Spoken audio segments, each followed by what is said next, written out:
Hello student, welcome to our YouTube channel Future Foundation Academy, and we have to start the topic mechanical properties of fluid, and in that topic we come up to the point relation between surface tension and surface energy.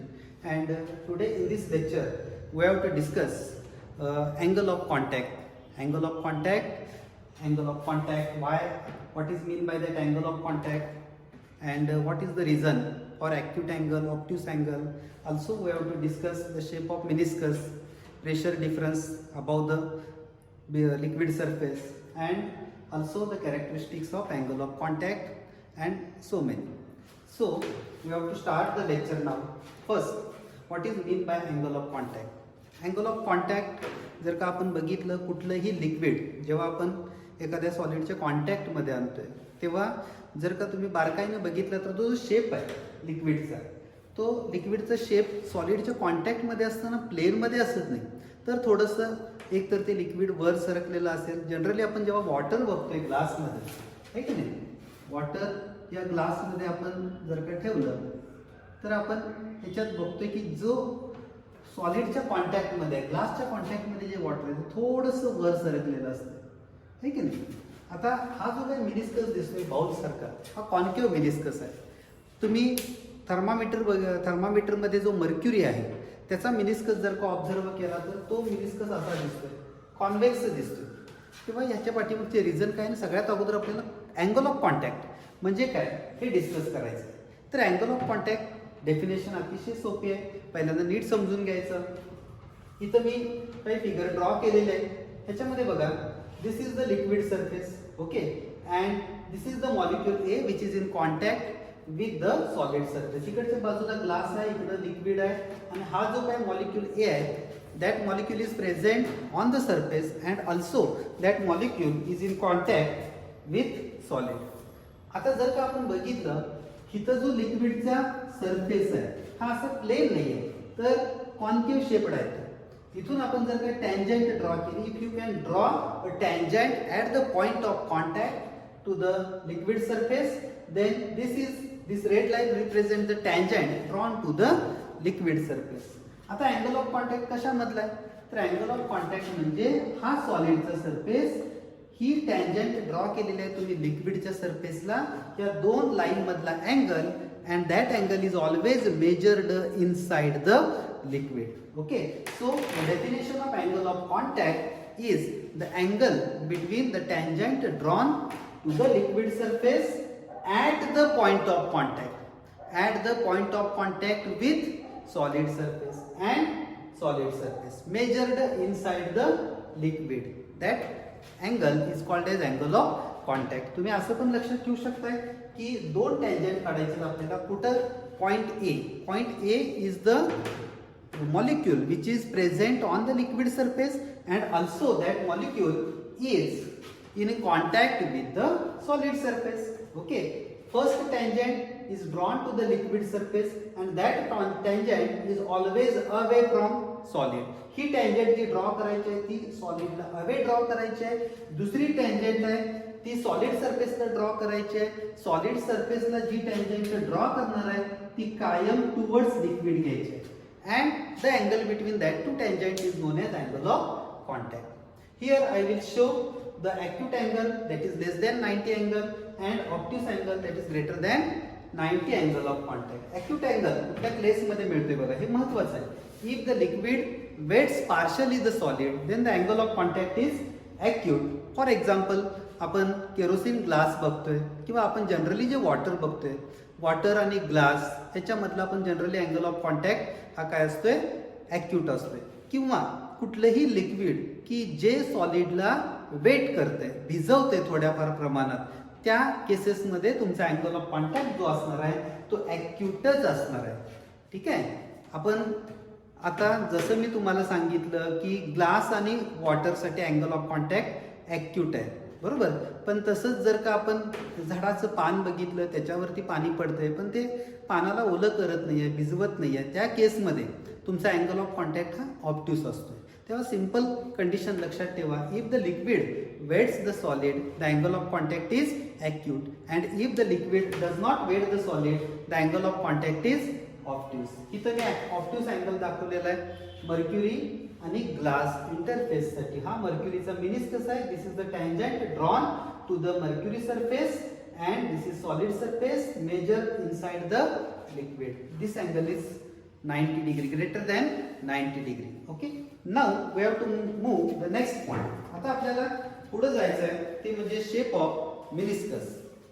आपल्याला जो shape of meniscus मिळतोय concave convex, बरोबर, तर हा liquid असा plain न राहता, बरोबर, नेहमी आपण बघतोय की पाण्याचा सरफेस प्लेन असतोय, पण ज्या वेळेला तो कॉन्टॅक्टमध्ये येतोय सॉलिडच्या त्यावेळेला मात्र त्या सरफेसमध्ये बदल होतोय. म्हणजे तो सरफेस असा कधी कॉन्केव्ह दिसेल, कधी असा कॉन्व्हेक्स दिसेल वरून बघताना. तर त्याचं एक्सप्लेनेशन आपल्याला आता इथं पुढं कंटिन्यू करायचं. ठीक आहे. तर आता सगळ्यात अगोदर आपल्याला डिस्कस करायचं आहे शेप ऑफ मिनिस्कस आणि त्याच्यामध्ये concave meniscus. Okay, concave meniscus. आपल्याला मिनिस्कस डिस्कस करत असताना दोन गोष्टी लक्षात ठेवायच्या आहेत. पहिल्यांदा I will this is the solid beaker and this is the liquid. ह्याच्यामध्ये लिक्विड भरलेलं आहे, बरोबर. हा त्या लिक्विडचा फ्री सरफेस आहे. वरती एअर आहे, खाली लिक्विड आहे. खाली लिक्विड आहे. Okay, this is the liquid. Now consider this molecule. This is molecule A. This molecule A is present at the liquid surface. It is contact with the solid surface. Okay. Now I will draw the sphere of influence for molecule A. आता बघा याच्यावरती कोण forces act होतात हे पहिल्यांदा आपल्याला समजून घ्यायला पाहिजे.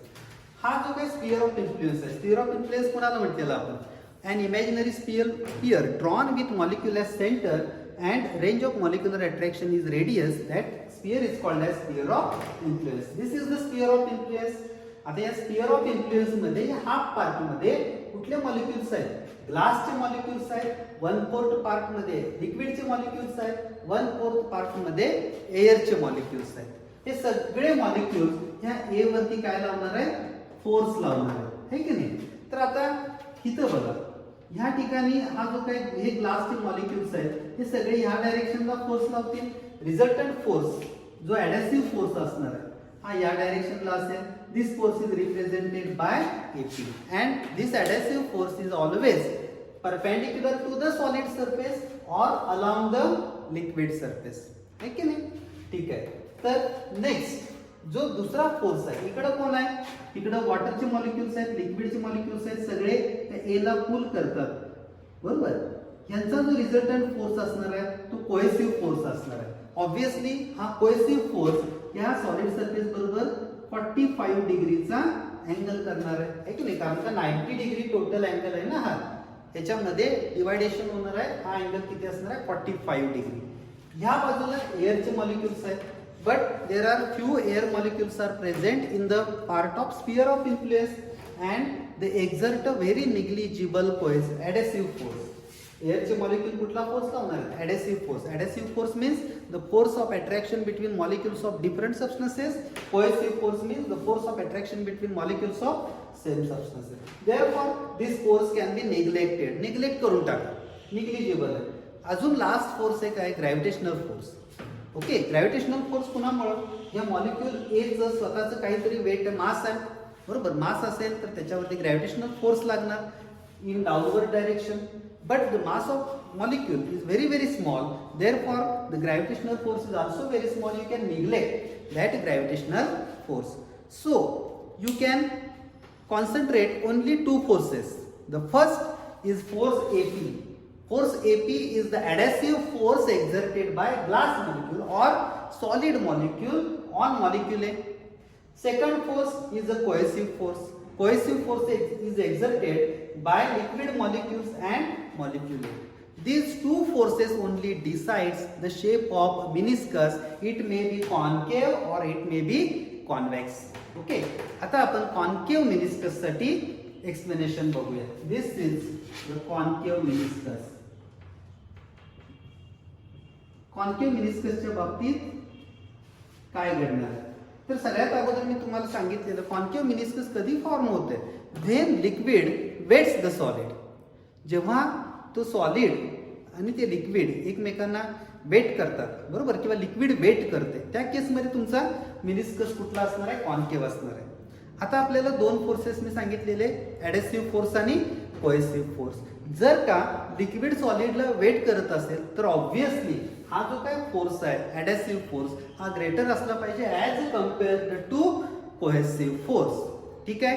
दुसरी गोष्ट लक्षात ठेवायची, लिक्विडचा जो सरफेस आहे तो सरफेस हा कायम त्याच्यावरती ऍक्ट होणारा मॉलिक्यूलवरती जो रिझल्टंट फोर्स ऍक्ट होतोय त्या रिझल्टंट फोर्सला कायम परपेंडिक्युलर असतोय. आपण हे मागच्या लेक्चरमध्ये पण बघितलेलं. लिक्विडचा सरफेस आपण जेव्हा प्लेन कन्सिडर करतोय तेव्हा हा जो काही सरफेसवरचा मॉलिक्यूल आहे ह्या सरफेसवरच्या मॉलिक्यूलवरती हे जे बाकीचे मॉलिक्यूल्स फोर्स लावतात, बरोबर, त्या सगळ्यांचा जो रिझल्टंट फोर्स आहे तो व्हर्टिकली डाऊनवर्ड डायरेक्शनला येतो. आणि हा रिझल्टंट फोर्स आहे तर लिक्विडचं सरफेस त्याला परपेंडिक्युलर अलाइन होतं. ठीक आहे. ही गोष्ट लक्षात ठेवायची. आणि आता आपण कॉन्केव्ह मिनिस्कस साठी कंडिशन्स बघायची. परत एकदा आठवण करून देतोय, कॉन्केव्ह मिनिस्कस मध्ये कुठला फोर्स डॉमिनंट फोर्स असणार आहे? Adhesive force. कारण काय? Liquid wets the solid. So I will draw the figure here. This is the solid or glass. Okay, this is the liquid surface, this is the liquid surface, and this part present air. Now I will show the molecule A. This is the molecule A.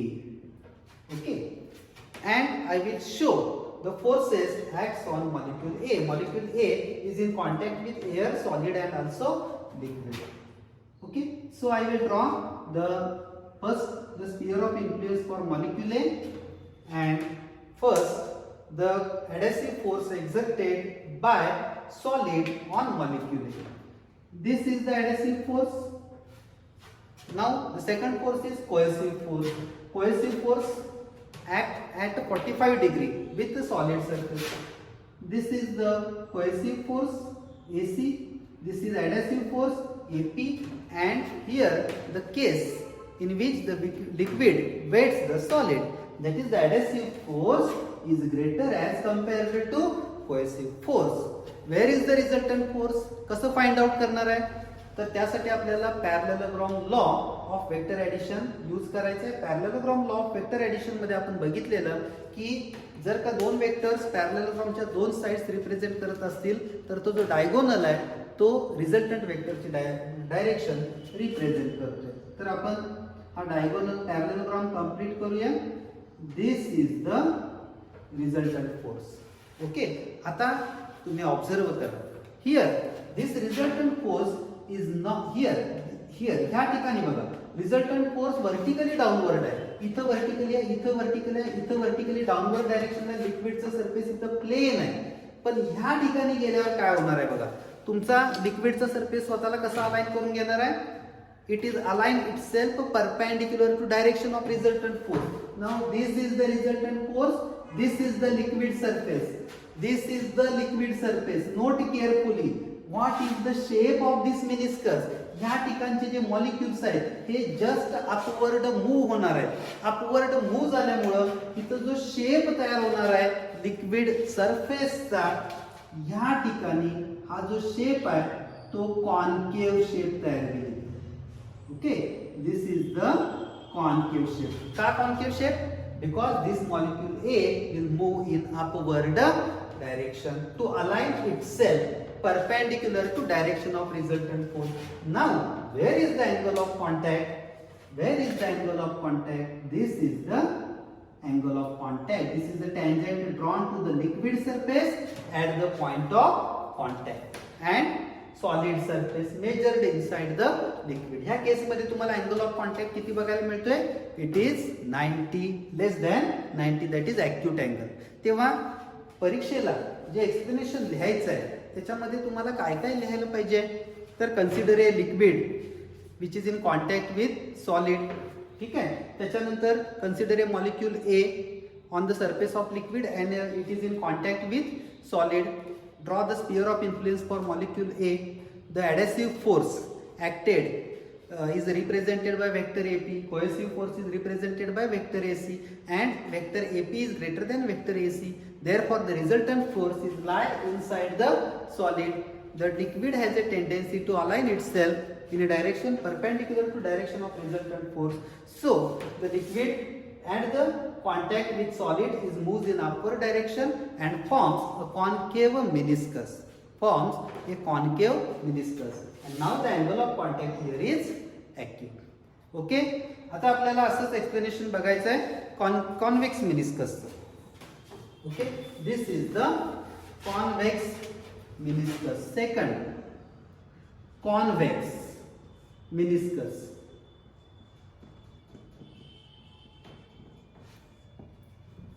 Again, I will draw. This is the solid surface.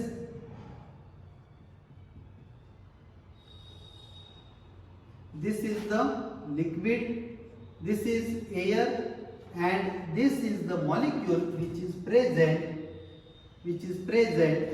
at the surface. Also, it is in contact with solid. I will draw the sphere of influence for molecule E. This is the sphere of influence for molecule A. Convex meniscus is possible when liquid does not weight the solid. In that case, या केस मध्ये obviously cohesive force stronger असणार आहे as compared to adhesive force. So I will draw a small cohesive force, adhesive force AP, large cohesive force AC.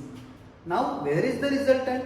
You check by using parallelogram law. Complete the parallelogram and now draw the diagonal. This is the diagonal which represent resultant force.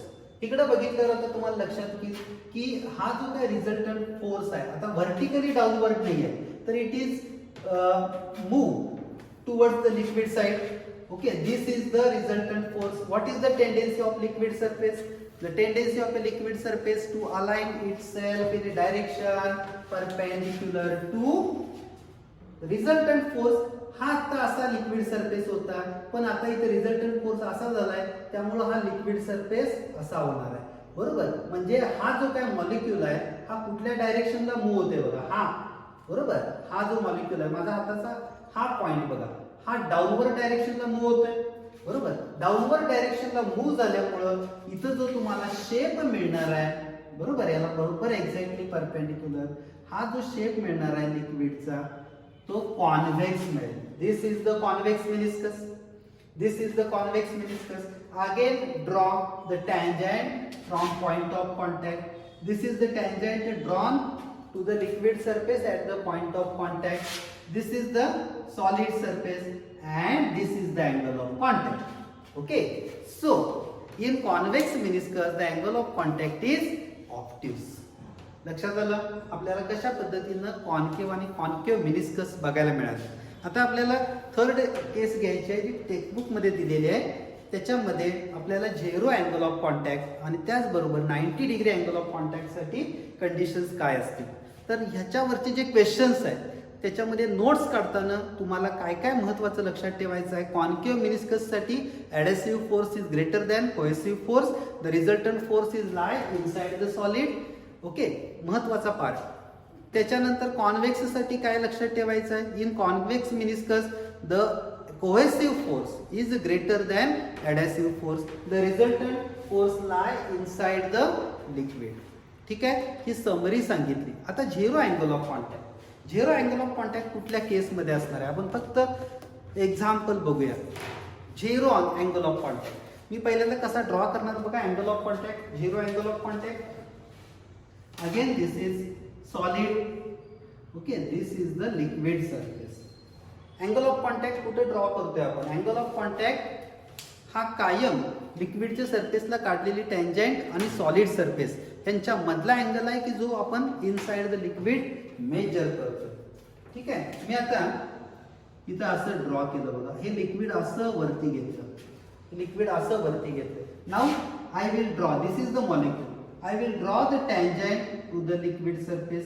This is solid surface and the angle between two parallel lines is the zero. This is zero angle of contact. पण असा जर का result यायचा असेल तर आपल्याला लक्षात ठेवायला पाहिजे तुमचा adhesive force is much stronger as compared to cohesive force. ठीक आहे, बघा, this is the small cohesive force, large adhesive force. The resultant is along the line AP. This is A, this is P. Resultant force कुठल्या line वरती असेल? Nearly. It is along the line AP. This is the resultant force. What is the tendency of a liquid to align itself in a direction perpendicular to liquid surface? आता तुमचा लिक्विडचा surface हा असा झालेला आहे, बरोबर. आणि मग तुम्ही ह्या टँजंट्स ड्रॉ केल्या आणि तुम्हाला लक्षात आलं की angle of contact is 0. When angle of contact is 0, the angle of contact is 0 when the adhesive force is much stronger as compared to cohesive force. Then in that case, the resultant force is lie along the line AP, or it is nearly parallel to the adhesive force exerted by solid molecules. Now the liquid has a tendency to align itself perpendicular to resultant force, so the liquid moves in upward direction and the angle of contact is now becomes 0 degree. Very simple explanation. Now we have to move the next and important condition. आता आपल्याला एक इथं condition derive करायची आहे. त्याच्या अगोदर 90 degree angle of contact कधी असेल, ह्याच्यासाठी ॲडॅसिव्ह फोर्स किती पाहिजे, कोहेसिव्ह फोर्स किती पाहिजे. ॲडॅसिव्ह फोर्स हा पर्टिक्युलर एका लिमिटपेक्षा जास्त गेला तर अँगल ऑफ कॉन्टॅक्ट काय होईल, कोहेसिव्ह फोर्स. हे आपल्याला कंडिशन्स आता इथं बघायचे आहेत. तेव्हा आपण जो पुढचा नेक्स्ट पार्ट आहे त्या नेक्स्ट पार्टकडे आपण वळूया. Okay, now the next part is 90 degree. Last part D म्हणतोय मी त्याला, A B C. A is the concave meniscus, B is the convex meniscus, C is the zero angle of contact and D is the 90 degree angle of contact. आणि याच्यामध्येच आपल्याला conditions बघायचे. So I will draw first the figure here. Again this is the solid surface. Okay, this is the liquid surface, this is liquid, this is solid and this is air. Okay, and here it is the molecule which is in contact with solid, liquid and air. Okay, I will draw again the sphere of influence for molecule A. आता आपल्याला पहिल्यांदा लक्षात ठेवायचं आहे, आपल्याला angle of contact किती करायचं आहे, 90 डिग्री. म्हणजे हा जो काय लिक्विडचा सरफेस आहे आणि तुमचा जो काय सॉलिडचा सरफेस आहे, लिक्विडच्या सरफेसला टँजंट ड्रॉ केली, तिथं पॉइंट ए आहे बघा, बरोबर. ह्याला मी टँजंट ड्रॉ केली आणि हा सॉलिड सरफेस, त्यांच्या मधला अँगल हा किती यायला पाहिजे, 90 डिग्री. आणि आपल्याला माहित आहे लिक्विडचा सरफेस हा कायम रिझल्टंट फोर्सला कसा असणार आहे, परपेंडिक्युलर. ठीक आहे, म्हणजे हा जर का मी कोहेसिव्ह फोर्स घेतला, हा जर का मी इकडं ॲडॅसिव्ह फोर्स घेतला, तर ह्या ॲडॅसिव्ह फोर्स आणि कोहेसिव्ह फोर्सचा जो रिझल्टंट फोर्स आहे हा अलॉंग द सॉलिड सरफेस यायला पाहिजे. आता अँगल ऑफ कॉन्टॅक्ट तुम्हाला लक्षात येईल. Angle of contact is the tangent drawn to the liquid surface and solid surface, आणि या दोघांमधला angle inside the liquid measure करायचा, इट इज 90. म्हणजे हा जो काय फोर्स आहे, हा जो काय फोर्स आहे त्याला मी प्रत्येक वेळेला रिझल्टंट फोर्सला AR म्हणतो. दिस इज AR. तर हा फोर्स इथं येण्यासाठी आपल्याला ह्या अमाउंट मध्ये तुमचा AP घ्यायला पाहिजे. This is AP, this is AC and the angle of contact is 90 degree. The angle of contact is 90 degree. ठीक है, theta is equal to 90 degree. Direction theta is equal to 90 degree. तर आता condition काय आहे याच्यामध्ये? Condition काय लक्षात आली बघा. हा अँगल आपल्याला माहित आहे, हा किती आहे 45 डिग्री, कारण का कोहेसिव्ह फोर्स सॉलिड सरफेस बरोबर अँगल कायम कितीचा बनवणार आहे 45 डिग्री. हा ऍडहेसिव्ह फोर्स सॉलिड सरफेस बरोबर केलेला अँगल हा 90 डिग्री. त्यामुळे वेक्टर AP आणि वेक्टर AC यांच्या मधला जो अँगल आहे that angle is about 135 degree. 135 degree. कोणामधला angle आहे? It is not the angle of contact. It is the angle between the adhesive force and cohesive force. And the angle between that two vector is 135. And we know that the resultant vector makes 90 degree angle with vector AP. जो resultant vector मी इथं AR draw केलेला आहे, that AR makes an angle 90 degree with the vector AP. आपल्याला माहित आहे resultant vector न केलेला angle जो अल्फा न दाखवतो तो पॅरलल ग्राउंड मध्ये आहे की नाही. पॅरलल ग्राउंड मध्ये वेक्टर P, वेक्टर Q आणि वेक्टर R. वेक्टर PQ दोन वेक्टर्स होते आणि R हा रिझल्टंट वेक्टर होता. त्या वेक्टर R न वेक्टर P शी जो अँगल केलेला त्याला आपण alpha म्हटलेला. and tan alpha is equal to q sin theta upon p plus q cos theta. इथं q चा रोल वेक्टर AC करणार आहे, p चा रोल वेक्टर AP करणार आहे. आणि आपण इथं कंडिशन लिहूया. tan alpha, what is alpha here? Alpha 90 degree. Therefore tan 90 is equal to second vector, that is AC sin 135 divided by first vector AP plus second vector AC cos 135 है ना. But tan 90 is infinity and the value of any fraction is infinity when the denominator term is 0. इथं ही जी काही denominator term आहे ती आपल्याला 0 करायला पाहिजे. That is I will say that AP plus AC cos 135 must be equal to 0. इथं 0 आलं तरच tan 90 तुमचा इन्फिनिटी येईल. Therefore you can write as AC cos 135 is equal to minus AP, and therefore cos 135 is equal to minus AP divided by AC, but cos 135 is equal to sin 90 plus 45. Okay, it is minus AP divided by AC. आता cos 135 second quadrant मध्ये angle असणार आहे. Second quadrant मध्ये cos हे कायम negative असतात आणि त्यामुळं या ठिकाणी हा जो sin 90 plus 45 येणार आहे तो निगेटिव्ह येईल आणि तो निगेटिव्ह किती असणार आहे मायनस sin 45. sin सॉरी इथं मी cos लिहायला पाहिजे होतं. cos 90 plus 45 is equal to minus sin 45, and sin 45 is 1 by root 2. Therefore it becomes minus 1 by root 2. परत एकदा इकडे बघा. This is cos 90 plus 45, that is minus sin 45, and the value of minus sin 45 is 1 by root 2 is equal to minus AP divided by AC. Negative sign get cancelled, and you can say that AP is equal to AC divided by root 2.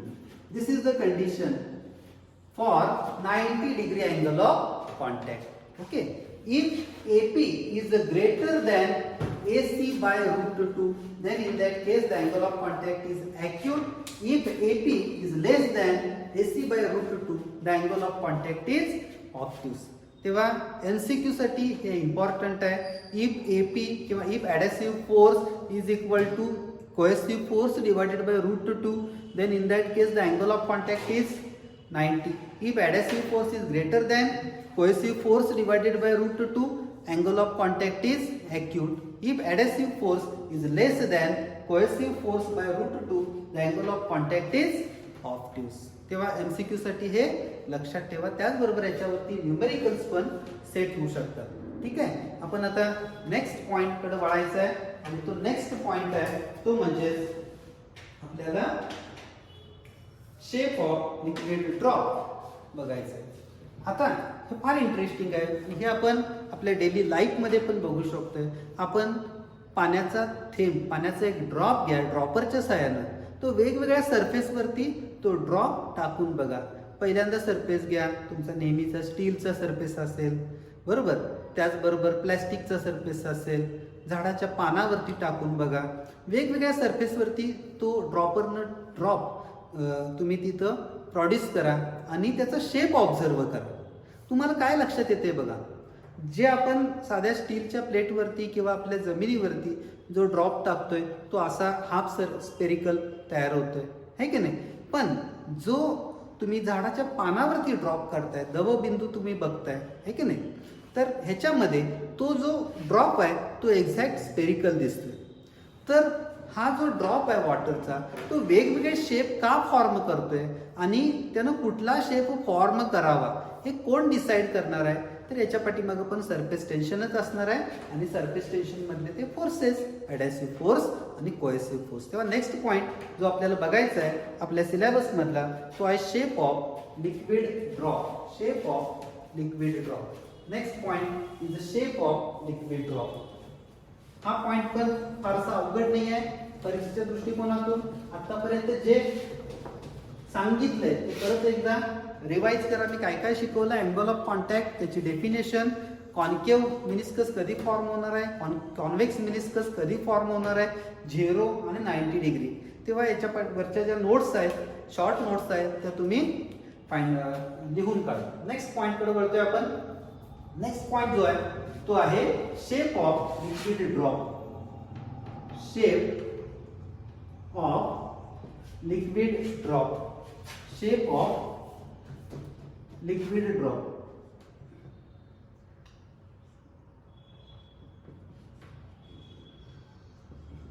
मुलं झाल्यामुळं marker उठत नाहीये. Shape of liquid drop.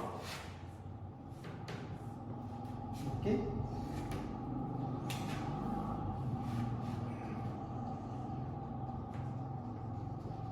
Shape of liquid drop. तर त्याचं explanation आपल्याला बघायचं आहे. तर याच्यामध्ये एक फिगर मला इथे ड्रॉ करून द्यायचं.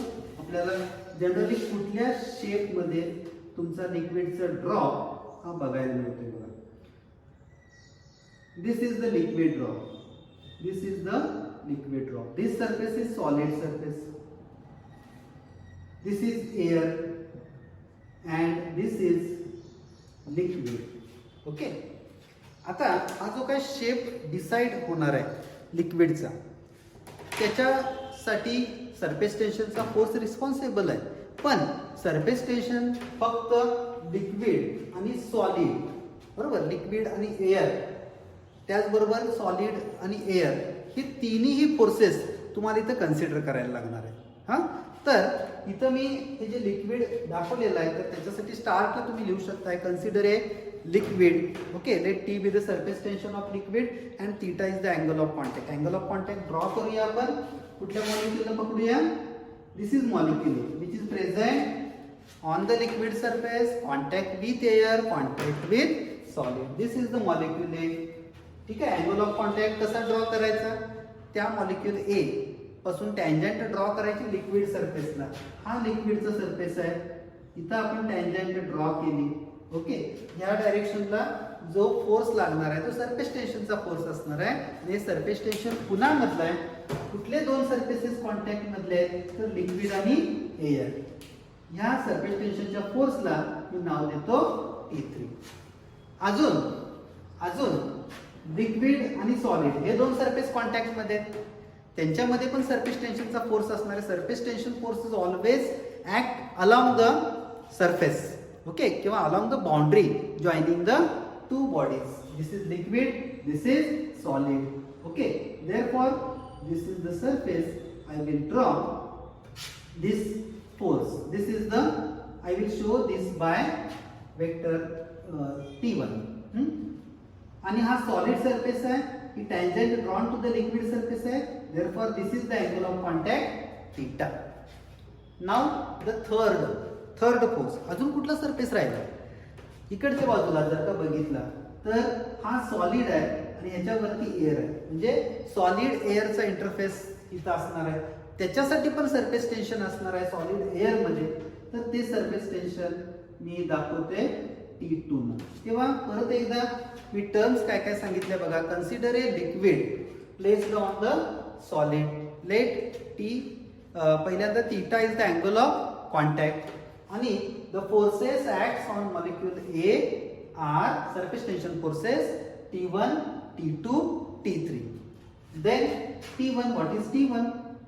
T1 is the force due to surface tension. Force due to surface tension between solid and liquid. Solid liquid interface. T2 is the force of surface tension म्हणा, due to surface tension म्हणा. कशामधलं surface tension घेतोय आपण? Air solid interface. T3 is the force due to surface tension between air liquid interface. तेव्हा हे नीट समजून घ्या. T1 for liquid solid, T2 for air solid, T2 for air solid and T3 for air liquid, T3 for air liquid. ठीक आहे. आता बघा त्या molecule ए वरती टोटल 3 फोर्सेस ऍक्ट होतात. सरफेस टेन्शनचे फोर्स, तिघही सरफेस टेन्शनचे फोर्स आहेत, T1, T2 and T3. In that case T1 and T2 are in opposite direction, but T3 is inclined by some angle, at that angle is theta. आता आपल्याला विचार करायचा आहे की हा जो काय ड्रॉप आहे इक्विलिब्रियम मध्ये means the molecule A does not move. The molecule A does not move. That is the net force act on molecule A is 0. Net force 0 पाहिजे असेल तर या T1, T2, T3 या सगळ्यांचे ऍडिशन काय यायला पाहिजे? 0 यायला पाहिजे. 0 येण्यासाठी आपण काय करायचं? T3 ला बरोबर रिझॉल्व करायचं. There are two components of T3. This adjacent side component is T3 cos theta and this is vertical component T3 sin theta, but vertical components are cancels with the net downward force and this horizontal components, horizontal forces are also cancels with each other. तेव्हा equation तर तुम्हाला लक्षात आलं. ए वरती act होणारा towards left जो force आहे तो T2 and towards right जो फोर्स आहे तो T1 plus T3 cos theta, and for equilibrium of the drop the net horizontal force must be equal to 0. Therefore we can write as T2 is equal to T1 plus T3 cos theta. हे equation important आहे. त्याच्यावरून आपल्याला cos theta काय येईल बघा. cos theta is equal to T2 minus T1 divided by T3. This is the important expression. आता आपल्याला इथे डिसाइड करायचं आहे आपल्याला कधी तुमचा लिक्विडचा ड्रॉप अशा पद्धतीनं म्हणजेच अँगल ऑफ कॉन्टॅक्ट ऍक्यूट तयार होईल, कधी लिक्विडचा ड्रॉप ऑप्ट्यूस अँगल तयार करेल किंवा कधी ड्रॉप फॉर्मच होणार नाही. ह्या केसेसमध्ये आपल्याला इथं बघायचं आहे. तर इथं बघा here T2 and T1. If T2 is greater than T1, बघा T2 is greater than T1, then T2 minus T1 is positive, and this is T3. T2 minus T1. If T2 minus T1 is less than T3, numerator denominator पेक्षा कमी असेल तर तुमचा जो fraction आहे तो लेस than 1 असणार आहे. This is essential condition for sine cos angles. Sine cos तुमचे कायम 1 पेक्षा कमी असतात. साइन 90 is 1, तसंच cos 0 is equal to 1. These are the maximum values. Okay, and for other values the values of sin cos are lie in between 0 and 1. तर इथं आपल्याला fraction मध्ये व्हॅल्यू घ्यायची असेल तर T2 must be greater than T1 and T3 is less than, or sorry, T3 is greater than T2 minus T1. I will write the condition. Case 1. Case 1. If T2 is greater than T1, T2 greater than T1, then the numerator must be positive and T2 minus T1 is less than T3. That is, numerator is less than denominator. In that case, the cos theta is a positive. Cos theta is positive and angle of contact is cos theta positive. That implies the angle of contact is acute. Angle of contact is acute. Second case,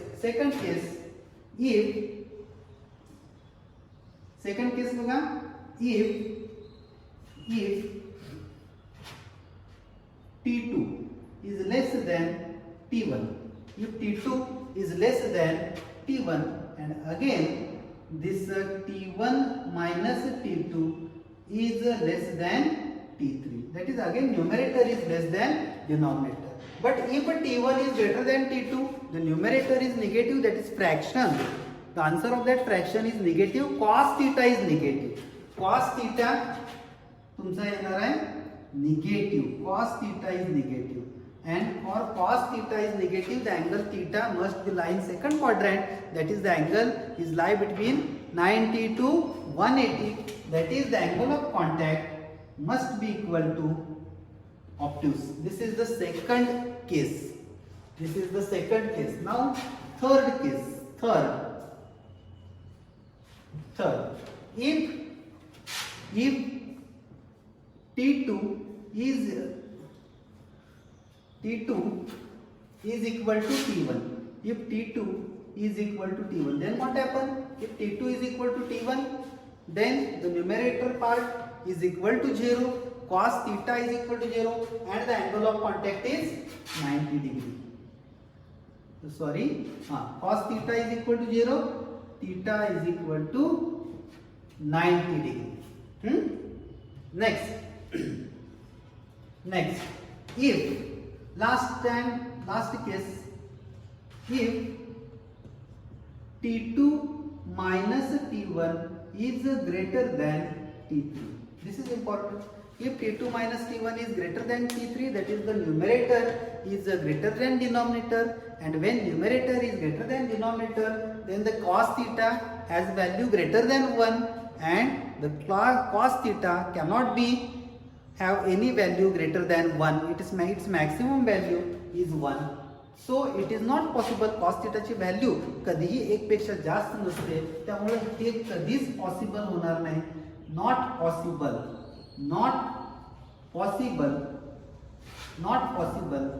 possible असेल तर drop तुमचा form होणार नाही. Drop not form. मी परत summary तुम्हाला सांगतोय. Shape of liquid drop, त्याच्यासाठी आपण पहिल्यांदा काय टर्म एक्सप्लेन केले बघा. What is theta? Theta is the angle of contact.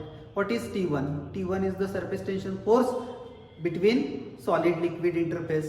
T2 is the surface tension force between solid air interface, and T3 is the surface tension force between liquid air interface.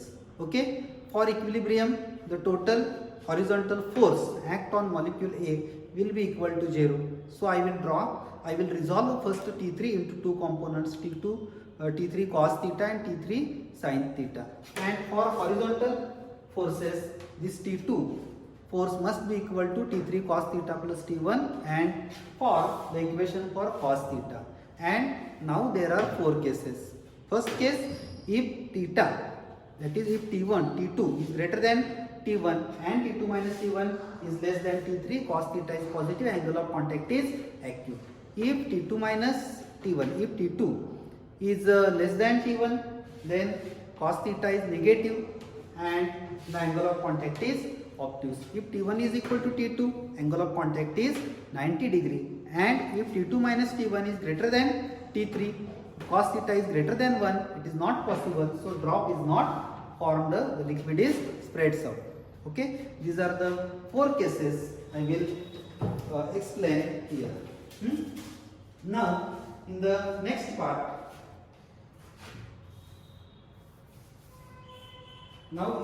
part, we explain the effect of impurity. On what factor the angle of contact is depend. हे आपण फक्त read करा आणि मी आता explain करतोय. Angle of contact वरती कुठल्या कुठल्या टर्म्स डिपेंड आहेत. तर अँगल ऑफ कॉन्टॅक्ट कोणाकोणावरती डिपेंड आहे. तर first angle of contact is depend on nature of solid and liquid pair which is in contact. आपण बघितलं बघा. तर आपण ग्लास आणि वॉटर बघितलं अँगल ऑफ कॉन्टॅक्ट ॲक्यूट आला आणि तेच ग्लास आणि मर्क्युरी बघितलं अँगल ऑफ कॉन्टॅक्ट ऑप्टिस आला. म्हणजे ज्या वेळेला तुम्ही लिक्विड सॉलिड चेंज करताय अँगल ऑफ कॉन्टॅक्ट चेंज होते. Therefore the first characteristic is the angle of contact is depend on nature of solid and liquid pairs, okay, which is in contact. It is also depend on the medium which is present above the free surface of liquid. ते वरती air आहे का आणखीन दुसरं काय. Generally air असते, पण by chance मी पाण्याच्या वरती ऑइलचा थर ठेवला आणि मग आता पाण्याच्या मिनिस्कसनं त्या सॉलिड सरफेसशी केलेला अँगल बघितला तर तो अँगल तिथं चेंज होते. ठीक आहे. तेव्हा दोन गोष्टी लक्षात ठेवा.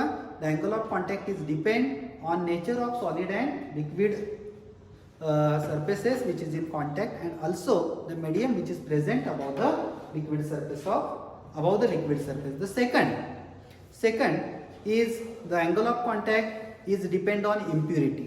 impurity वरती कसा डिपेंड असते. impurity म्हणजे आपण वॉटर H2 मॉलिक्यूल सगळे असतील असं काही नाही. त्याच्यामध्ये डस्ट वगैरे वगैरे बाकीचे पण पार्टिकल्स असतात, सॉल्ट असते. तर असं जे वॉटर असते ते इम्प्युअर वॉटर असते. जे अदर मॉलिक्युल्स आहेत त्या सोल्युशनचा पार्ट नसलेले त्यांना आपण इम्प्युरिटी म्हणतोय. जर का आपण इम्प्युरिटी ॲड केली तर तुमचं सरफेस टेन्शन चेंज होते. तर second point is when the angle of contact is changes with impurity, and the third is the angle of contact it changes with temperature. Okay, that is the surface tension or the angle of contact for hot water and glass, and angle of contact for cold water and glass is different. Okay, so in the next lecture we have to explain the free surface pressure difference about the free surface of a liquid and then Laplace law. Okay, thank you.